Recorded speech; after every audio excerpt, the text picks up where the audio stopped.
Praise the Lord. கர்த்தருடைய பரிசுத்த நாமத்திற்கு மகிமை உண்டாவதாக.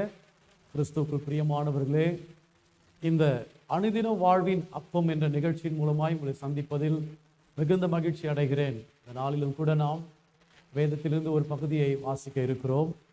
மார்க்கு சுவிசேஷ புஸ்தகம் 5ஆம் அதிகாரம் 35 முதல் 42 உள்ள வசனங்களை நான் உங்களுக்கு வாசிக்கிறேன். என்னோடு கூட நீங்களும் வேதாகமத்தை எடுத்துக்கொள்ளுங்கள். Gospel of Mark chapter 5 verses 35 to 42. Mark சுவிசேஷ புஸ்தகம் 5ஆம் அதிகாரம் 35 முதல் 42 உள்ள வசனங்கள். அவர் இப்படி பேசிக் கொண்டிருக்கையில் ஜெப ஆலய தலைவனுடைய வீட்டிலிருந்து சிலர் வந்து, உம்முடைய குமாரத்தி மரித்து போனால் இனி ஏன் போதகரை வருத்தப்படுத்துகிறீர் என்றார்கள். அவர்கள் சொன்ன வார்த்தையை இயேசு கேட்டவுடனே ஜெப ஆலய தலைவனை நோக்கி, பயப்படாதே, விசுவாசம் உள்ளவனாயிரு என்று சொல்லி பேதுருவையும் யாக்கோபின் சகோதரன் யோவானையும் தவிர வேறொரும் தம்மோடு கூட வருகிறதற்கு இடம் கொடாமல் ஜெப ஆலய தலைவனுடைய வீட்டிலே வந்து சந்தடியையும் மிகவும் அழுது புலம்புகிறவர்களையும் கண்டு உள்ளே பிரவேசித்து, நீங்கள் சந்தடி பண்ணி அழுகிறது என்ன? பிள்ளை மரிக்கவில்லை, நித்திரையாய் இருக்கிறாள் என்றார். அதற்காக அவரை பார்த்து நகைத்தார்கள். எல்லாரையும் அவர் வெளியே போக பண்ணி பிள்ளையின் தகப்பனையும் தாயும் தம்மோடே வந்தவர்களையும் அழைத்து கொண்டு பிள்ளை இருந்த இடத்தில் பிரவேசித்து பிள்ளையின் கையை பிடித்து தலித்தாகுமி என்றார். அதற்கு, சிறு பெண்ணே எழுந்திரு என்று உனக்கு சொல்லுகிறேன் என்று அர்த்தமாம். உடனே சிறு பெண் எழுந்திரு நடந்தால். அவள் 12 வயதுள்ளவளாயிருந்தால். அவர்கள் மிகுந்த ஆச்சரியப்பட்டு பிரமித்தார்கள். பிரியமான தேவ ஜனமே, நாம் ஒரு பிரபலமான வேத பகுதியை வாசித்தோம். ஆண்டவராகிய இயேசு கிறிஸ்து தம்முடைய ஊழிய நாட்களில் செய்த அற்புதங்களில் ஒன்று, இந்த ஜெப ஆலய தலைவன் எவேருடைய மகளை, 12 வயதுள்ள மகளை ஆண்டவர் இயேசு கிறிஸ்து உயிரோடு எழுப்பினதை தான் நாம் இந்த பகுதியை பார்க்கிறோம். இந்த காலையில் இந்த அனுதின வாழ்வின் அப்பம் என்ற தலைப்பில் உங்களோடு கூட ஆண்டவருடைய வார்த்தையை பகிர்ந்து கொள்வதில் எனக்கு மிகுந்த சந்தோஷம். ஆம் பிரியமானவர்களே, இன்றைக்கும் நம்முடைய ஆண்டவர் அற்புதங்களின் தேவனாய் இருக்கிறார். நீங்கள் விசுவாசியுங்கள். உங்கள் வாழ்க்கையில் இன்றைக்கும் ஆண்டவர் அற்புதம் செய்ய அவர் வல்லமையுள்ள தேவனாய் இருக்கிறார். நீங்கள் எந்த சூழ்நிலை கடந்து போனாலும், ஒருவேளை இந்த எவரு தன் மகளுடைய மரணத்தை, வியாதி படுக்கை மரணத்தை சந்தித்த ஒரு சூழ்நிலை. ஆனால் இந்த காலையில், இந்த நாளில் நீங்கள் சந்திக்கிற பிரச்சனை வித்தியாசமாக இருக்கலாம். வேலை பிரச்சனை, நீண்ட நாள் வியாதி, தொழில் நஷ்டம், குடும்ப பிரச்சனை, பல சோதனைகள், பல பிரச்சனைகள், அநேக உபத்திரவத்தின் வழியாக நீங்கள் கடந்து போய் கொண்டிருக்கலாம். அன்பான தேவ ஜனமே, இந்த ஆண்டவர் இயேசு கிறிஸ்து உங்களுக்கும் அற்புதத்தை செய்ய வல்லவராயிருக்கிறார். அப்படியானால் இந்த அற்புதத்தை பெற்றுக்கொள்வதற்கு இந்த வேத பகுதியிலிருந்து நான் உங்களுக்கு 3 திறவுகோள்களை முன்பதாக வைக்க விரும்புகிறேன். முதலாவதாக 36வது வசனத்தை நான் உங்களுக்கு வாசிக்கிறேன். அவர்கள் சொன்ன வார்த்தையை இயேசு கேட்டவுடனே ஜெப ஆலய தலைவரை நோக்கி, பயப்படாதே, விசுவாசம் உள்ளவனாய் இரு என்றார் சொல்லி. பிரியமானவர் தேவஜனமே, இந்த பகுதியை நாம் ஆங்கில வேதாகமத்தில் ஈஸி டு ரீட் என்றதான ஒரு வெர்ஷன்ல இருக்கிறது. அதில் இப்படியாக எழுதப்பட்டிருக்கிறது, but Jesus did not care what the men said. ஆண்டவர் இயேசு கிறிஸ்து அந்த மனிதர்கள் சொன்னதை அவர் கண்டு கொள்ளவே இல்லை என்று நம்முடைய மொழியாக்கத்தில் சொல்லலாம். அவர் அதை பொருட்படுத்தவே இல்லை. அவர்கள் என்ன வந்து சொன்னார்கள்? போதகரை வருத்தப்படுத்த வேண்டாம், நம்முடைய மகள் மரித்து போனாள் என்று சொல்லி 35ஆம் வசனத்துல நாம் வாசிக்கிறோம். ஆனால் ஆண்டவர் இயேசு கிறிஸ்து அவர் எப்படியாய் அவர் ரியாக்ட் பண்ணினார் என்று சொன்னால், but Jesus did not care what the men said. ஆண்டவர் இயேசு கிறிஸ்து அந்த மனிதர்கள் சொன்னதை அவர் ஒரு பொருட்டாக எண்ணவில்லை. ஆம் பிரியமான தேவஜனமே, இந்த நாளில் கூட முதல் திறவுகோலாக உங்களுக்கு சொல்லுகிறேன், உங்கள் வாழ்வில் ஆண்டவர் இயேசு கிறிஸ்து சொல்லுவதை விட மற்ற எந்த ஒரு பக்கத்திலிருந்து உங்களுக்கு செய்திகள் வந்தாலும் அந்த செய்தியை நீங்கள் பொருட்படுத்தாத ஒரு நபராக இருக்க வேண்டும் என்று விரும்புகிறேன்.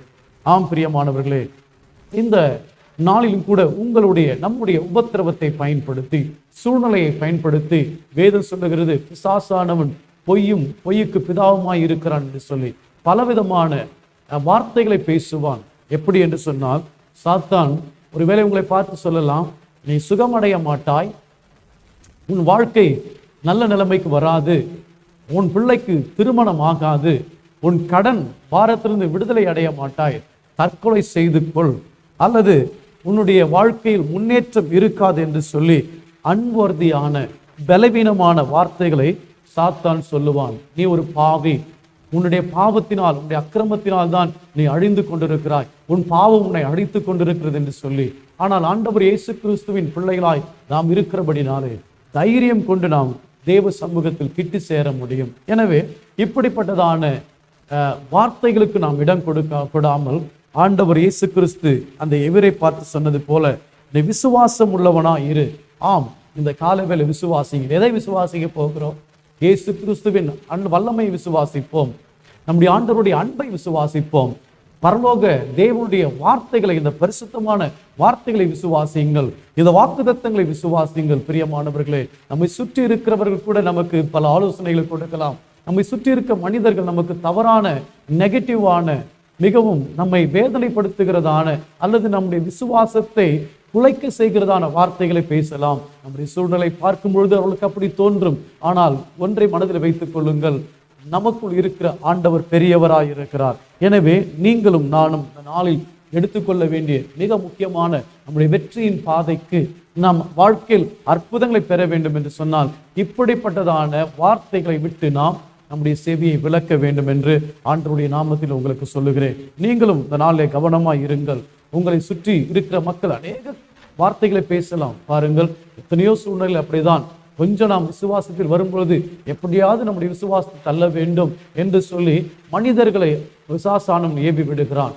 தேவையில்லாத வார்த்தைகள், நெகட்டிவான வார்த்தைகள், மோசம் போக்குற வார்த்தைகள், தரமற்ற வார்த்தைகள், அதற்கு பிரயோஜனம் இல்லாத வார்த்தைகளை பேசி நம்முடைய ஆவியிலே ஒரு பலவீனத்தை உண்டாக்குவதற்கு அவன் முயற்சி செய்வான். எனவே எப்படி ஆண்டவராக இயேசு கிறிஸ்து அந்த மனிதர்கள் சொன்ன வார்த்தை ஒரு பொருட்டாக எண்ணாமல் இருந்தாரோ, இந்த வார்த்தையை கேட்கிற அன்பு சகோதரனே, சகோதரியே, உன் சூழ்நிலை எப்படி இருந்தாலும் நீ கவனிக்க வேண்டிய ஒன்று இருக்குமானால் இயேசுவை நோக்கிப்பார், அவருடைய வார்த்தையை நோக்கிப்பார், அவருடைய வல்லமையுள்ள கரத்தை நோக்கிப்பார். இன்றைக்கும் உனக்கு அற்புதம் உண்டு என்பதை கர்த்தருடைய நாமத்தினால் சொல்லுகிறேன். இரண்டாவதாக திறவுகோல், கீ 2 நான் உங்களுக்கு சொல்ல விரும்புகிறேன். 40வது வசனம். அதற்கு அவரை பார்த்து நகைத்தார்கள். எல்லாரையும் அவர் வெளியே போக பண்ணி பிள்ளையின் தகப்பனையும் தாயும் தம்மோடு வந்தவர்களையும் அழைத்து கொண்டு பிள்ளை இருந்த இடத்தில் பிரவேசித்து எல்லாரையும் அவர் வெளியே போக பண்ணி. ஆம் பிரியமானவர்களே, இந்த வசனத்தின் மூலமாய் நாம் கற்றுக்கொள்ளுகிற ஒரு பகுதி இருக்கிறது. அதுதான், இந்த அற்புதத்தை நாம் பெற வேண்டுமானால் நம்முடைய வாழ்க்கையில் கூட நாம் சிலவற்றை வெளியே படுத்த வேண்டும். பாருங்கள், ஆண்டவராக இயேசு கிறிஸ்து அந்த முந்தின பகுதி சொல்லுகிறது, அதற்காக அவரை பார்த்து நகைத்தார்கள். எதற்காக? இயேசு கிறிஸ்து உள்ளே பிரவேசித்து, நீங்கள் 39ஆம் வசனத்தில், நீங்கள் சங்கடி பண்ணி அழுகிறது என்ன? பிள்ளை மரிக்கவில்லை, நித்திரையாய் இருக்கிறாள் என்றார். ஆம் பிரியமான, லிட்டரலாக பிள்ளை மரித்ததென்று இந்த மனிதர்களுக்கு தெரியும். ஆனால் இயேசு கிறிஸ்து விசுவாசத்தினாலே பேசுகிறார், பிள்ளை மரிக்கவில்லை, அவள் நித்திரையாய் இருக்கிறாள் என்று சொல்லி அதற்காக நகைத்தார்களாம். பிரியமான தேவஜனமே, உங்களுடைய விசுவாச வாழ்க்கையில் குறுக்கிடுகிற இப்படிப்பட்ட மக்களை விட்டு நாம் ஐக்கியத்தை விட்டு நாம் விலக வேண்டும். ஏன் என்று சொல்லுகிறேன் என்று சொன்னால், பாருங்கள், அவர்களுக்கு இந்த உலகத்தின் மாம்சத்தின் வாழ்கிறவர்கள், அவர்கள் மாம்சத்தின்படி யோசிக்கிறவர்களாய் இருப்பார்கள். ஆனால் நாம் தேவனுடைய பிள்ளைகள், கர்த்தரை அறிந்தவர்கள், வசனத்தை அறிந்தவர்கள், வார்த்தை வல்லமை அறிந்தவர்கள். நம்முடைய விசுவாசத்தை நாம் செயல்படுத்தும் பொழுது சுற்றி இருக்கிற எப்படி ஐக்கியத்தில் உள்ளவர்கள் நம்மை பார்த்து நகைக்கிறவர்களாய் இருப்பார்கள், நம்முடைய விசுவாசத்தை குலைக்கிறவர்களாய் இருப்பார்கள், நம்முடைய விசுவாசத்துக்கு எதிராக சில வார்த்தைகளை பேசி நம்ம இந்த விசுவாச பாதை விட்டு வழிவிலக செய்கிறவர்களாய் இருப்பார்கள். எனவே இரண்டாவதாக திறவுகோல் என்று சொன்னால், நாம் சில காரியங்களை நம்மை விட்டு அப்புறப்படுத்த வேண்டும். கர்த்தருடைய பரிசுத்த நாமத்திற்கு மகிமை உண்டாவதாக. விசுவாசம் இல்லாதவர்கள், மாம்சத்தில் நடக்கிறவர்கள், அவிசுவாசத்திலோடு பேசுகிறவர்கள், எதற்கெடுத்தாலும் குறை சொல்லுகிறவர்கள், எதற்கெடுத்தாலும் சந்தேகப்படுகிறவர்கள், முடியாது, நடக்காது, ஆகாது என்று சொல்லி நம்முடைய ஜெப ஜீவியத்தின் மேல் ஒரு தண்ணீரை ஊற்றி நெருப்பை அணைப்பது போல நம்முடைய ஜெபத்தை அணைக்கிறவர்கள், தேவ அன்பை அணைக்கிறவர்கள், விசுவாசத்தை அணைக்கிற இப்படிப்பட்ட ஐக்கியத்தை விட்டு நாம் விலகி இருப்போமானால் தேவனுடைய அந்த அற்புதத்தை பெற்றுக்கொள்ள முடியும். நம்முடைய ஐக்கியம் யாரோடு இருக்க வேண்டும் என்று சொன்னால், நன்றாக ஜெபிக்கிறவர்கள், விசுவாசம் உள்ளவர்கள், எந்த சூழ்நிலையும் கர்த்தரை நம்புகிறவர்கள், நம்மை தட்டி எழுப்புகிற சபையாரோடு கூட, போதகர்களோடு கூட இணைந்திருப்போமானால் நம்முடைய வாழ்வில் நிச்சயம் அற்புதம் நடக்கும். பிரியமானவர்கள், இன்றைக்கு நீங்கள் சோதித்து பாருங்கள், உங்களுடைய ஐக்கியம் எங்கே இருக்கிறது? இப்படிப்பட்ட மக்கள், நகைக்கிறவர்கள், பரியாசம் பண்ணுகிறவர்கள், அல்லது உங்கள் விசுவாசத்தை கீழே தள்ளுகிறவர்கள், உங்களை பார்த்து உங்கள் ஜெப வாழ்க்கையை, நீங்கள் ஆண்டவர் மேல் வைத்திருக்க நம்பிக்கையை குறித்து தவறாய் பேசுகிறவர்கள், இன்னும் ஆண்டவரை நம்புகிறாயா? இன்னும் இந்த தேவன் உனக்கு சுகம் கொடுப்பார் நம்புகிறாயா? இன்னும் இந்த ஆண்டவரின் மகளுக்கு அற்புதம் செய்வார் நம்புகிறாயா? இன்னும் இந்த தேவன் குடும்பத்தை விடுவிப்பார் நம்புகிறாயா என்று சொல்லி எப்படியாவது நம்முடைய விசுவாசத்தை விட்டு தள்ள நினைக்கிற இந்த ஐக்கியத்தை விட்டு நாம் வெளியே வருவோமானால் நிச்சயம் நம்முடைய வாழ்க்கையில் அற்புதம் நடக்கும். மூன்றாவதாக, திறவுகோல் 3 உங்களுக்கு நான் சொல்லுகிறேன். இந்த வசனத்தின் 41வது வசனம், பிள்ளையின் கையை பிடித்து தலித்தாகுமி என்றார், அதற்கு சிறு பெண்ணே எழுந்திரு என்று உனக்கு சொல்லுகிறேன் என்று அர்த்தமாம். ஆண்டவர் இயேசு கிறிஸ்து என்ன செய்தார் பாருங்கள். அங்கே போய் முழங்கால் படியிட்டு ஜெபிக்கவில்லை. ஆண்டவர் பேசினார், கையை பிடித்து தலித்தாகுமி என்றார். ஆண்டவர் இயேசு கிறிஸ்து உறுதியாய் பேசினார், நம்பிக்கையோடு பேசினார். பிதாவாகிய தேவன் என் ஜெபத்தை கேட்கிறவர், என் வார்த்தைக்கு அவர் செவி கொடுக்கிறார் என்று முழு நிச்சயத்தோடு இயேசு கிறிஸ்து பேசினார். இந்த காலையில் அதுதான் நான் உங்களுக்கு சொல்லுகிறேன். பிரியமான தேவ ஜனமே, நாம் நம்முடைய சூழ்நிலை பார்த்து அழ வேண்டாம், புலம்ப வேண்டாம், கண்ணீர் வடிக்க வேண்டாம், பேச ஆரம்பிங்கள். வேதம் என்ன சொல்லுகிறது பாருங்கள். மார்க்கு சுவிசேஷ புஸ்தகம் 11ஆம் அதிகாரம் 22, 23 வசனங்களை நான் உங்களுக்கு வாசிக்க விரும்புகிறேன். அதே மார்க் புத்தகத்தில் 11ஆம் அதிகாரத்தில் 22, 23, இயேசு அவர்களை நோக்கி, தேவனிடத்தில் விசுவாசம் உள்ளவளாயிருங்கள். எவனாகிலும் இந்த மலையை பார்த்து நீ பெயர்ந்து சமுத்திரத்தில் தள்ளுண்டு போய் என்று சொல்லி தான் சொன்னபடியே நடக்கும் என்று தன் இருதயத்தில் சந்தேகப்படாமல் விசுவாசித்தால் அவன் சொன்னபடியே ஆகும் என்று மெய்யாகவே உங்களுக்கு சொல்லுகிறேன். ஆம் பிரியமானவர்களே, நம்முடைய வாயில் ஆண்டவர் நம்முடைய வார்த்தையில் ஜீவனை வைத்திருக்கிறார். வேதம் சொல்லுகிறது, மரணமும் ஜீவனும் நாவின் அதிகாரத்தில் இருக்கிறது. ஆம், நமக்குள் தேவனுடைய வார்த்தை இருக்கிறது. நாம் புலம்புவதை விட்டு, நாம் முறுமறுப்பதை விட்டு, நாம் குறை சொல்லுவதை விட்டு, ஆண்டவர் பார்க்கவில்லை, ஆண்டவர் கேட்கவில்லை எண்ணத்தை விட்டு மலையை பார்த்து பேசுங்கள். நான் அடிக்கடி சொல்லிக் கொண்டிருக்க ஒரு காரியம்தான். இன்றைக்கு அநேகர் மலையை குறித்து பேசுகிறார்கள். வாழ்க்கையில பிரச்சனை மலை போல் இருக்கிறது, கடன் மலை போல் இருக்கிறது, வியாதி மலை போல் இருக்கிறது, பிள்ளைகளுடைய பிரச்சனை மலை போல் இருக்கிறது, குடும்ப சூழ்நிலை மலை போல் இருக்கிறது பேசுகிறார்கள். ஆண்டவர் மலையை குறித்து பேச உங்களை அழைக்கவில்லை, மலையை பார்த்து பேசுங்கள். இந்த மலையை பார்த்து சமுத்திரத்தில் தள்ளுண்டு போய் என்று சொன்னால் அது அப்படி ஆகும் என்று சொல்லியிருக்கிறார். ஆம் பிரியமானவர்களே, நாம் கட்டளை கொடுக்க கர்த்தரவே செய்கிறவராய் இருக்கிறார். ஒருவேளை நீங்கள் கேட்கலாம், சொன்னால் ஆகுமா? ஆம் பிரியமானவர்களே, சொன்னால் ஆகும். ஆனால் சொல்ல சொல்ல நிச்சயமாகும். நீங்கள் ஒரு காரியத்தை திரும்ப பேசிக்கொண்டே இருங்கள். ஆண்டவருடைய வல்லமையை பேசுங்கள், ரேமா வார்த்தைகளை பேசுங்கள், வாக்குத்தத்தங்களை கரங்களை ஏந்தி கொண்டு ஆண்டவருடைய வார்த்தையை பிடித்து பேசுங்கள். உங்கள் சூழ்நிலைக்கு ஏற்ற தேவனுடைய வார்த்தைகளை எடுத்து விசுவாசத்தோடு அறிக்கை செய்யுங்கள். அதுதான் இயேசு கிறிஸ்து நமக்கு 22ஆம் வசனத்தில் சொல்லி இருக்கிறாரே. இயேசு அவரை நோக்கி, தேவனிடத்தில் விசுவாசம் உள்ளவராயிருங்கள். ஆண்டவரிடத்தில் விசுவாசத்தோடு நாம் பேசணுமா, பயத்தோடு பேசக்கூடாது. நடக்குமா நடக்காதா என்ற சந்தேகத்தோடு பேசக்கூடாது. நாம் விசுவாசத்தோடு பார்த்து, வியாதியை பார்த்து பேசுங்கள், உபத்திரவத்தை பார்த்து பேசுங்கள், உங்கள் பிரச்சனைகளை பார்த்து பேசுங்கள். எந்த ஒரு மலை போன்ற சூழ்நிலை உங்களுக்கு முன்பதாக நின்றாலும் அதை பார்த்து நீங்கள் சொல்லுங்கள், இயேசுவின் நாமத்தில் எனக்கு முன்பதாக இருக்கிற கடன் என்ற மலையே, வியாதி என்ற மலையே, குடும்ப பிரச்சனை என்ற மலையே, வேலை இழப்பு என்ற மலையே, மலட்டு கற்பம் என்ற மலையே, இயேசுவின் நாமத்தில் பேசுகிறேன், என் வாழ்க்கையை விட்டு அகன்று போ என்று சொல்லுங்கள். நிச்சயமாய் அற்புதத்தை காண்பீர்கள். ஆம் பிரியமான தேவ ஜனமே, கர்த்தர் இன்றைக்கு நம்முடைய விசுவாச வார்த்தை கனப்பண்ணுகிறவராய் இருக்கிறார். நீங்கள் பேச ஆரம்பிங்கள். ஆவியானவர் நம்மோடு கூட இருந்து இந்த வாக்குத்தத்தத்தை உறுதிப்படுத்துகிறவராய் இருக்கிறார். கர்த்தருடைய நாமத்திற்கு மகிமை உண்டாவதாக.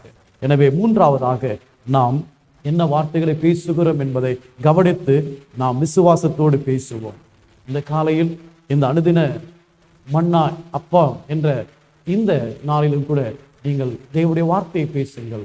உங்கள் அற்புதத்தை நிச்சயமாய் பெற்றுக் கொள்கிறீர்கள். கண்களை மூடி ஜெபிப்போமா? எங்களை அன்பாய் நேசிக்கிற பரிசுத்தமுள்ள நல்ல பிதாவே, நீர் எங்களுக்கு கொடுத்த இந்த நல்ல நேரத்துக்கு உமக்கு நன்றி. தகப்பனே, இந்த வார்த்தையை கேட்டிருக்கும் உடைய பிள்ளைகளை ஆசீர்வதிப்பீரா. நீர் எங்களுக்கு கர்த்தாவே இந்த 3 திறவுகோலை கொடுத்திருக்கிறீர். நாங்கள் மனிதர்கள், மற்றவர்கள் தேவனை அறியாதவர்கள் பேசுகிற வார்த்தைகளுக்கு செவி கொடாதபடி எங்களை உமக்கு ஒப்பு கொடுக்கும்படியாய் உதவி செய்கிறார். தகப்பனே, உம்முடைய பாதத்தில் எங்களை அர்ப்பணிக்கிறோம்.